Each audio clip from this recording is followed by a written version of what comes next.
Cho sao nó mà trống đâu. Đã. Có mê nó kể cho mê rất ta.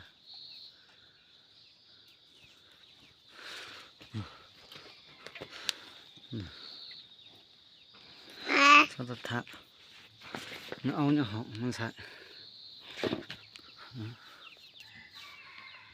Chủ hứng.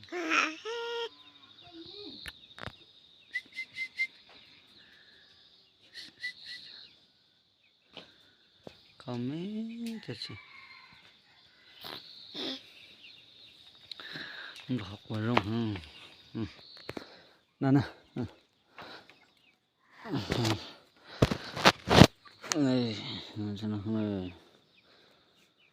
ôi gì đó hả. Khỏi lấy khó thôi.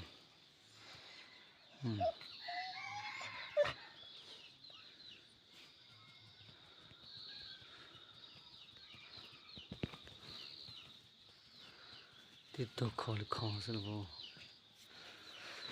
Ngao ngao. Ngao ngao. Sao.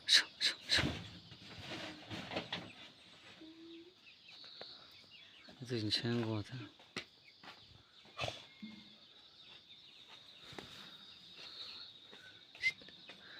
Đu.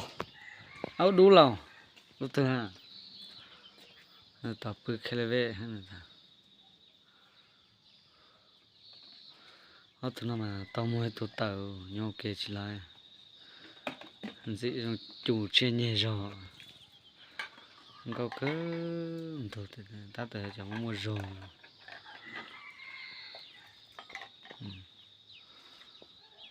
Tiền xét xìa rống nữa. Xe nhiều rồi. Dạ mì dạ.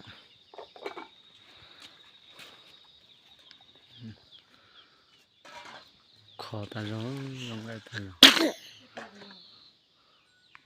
Đã.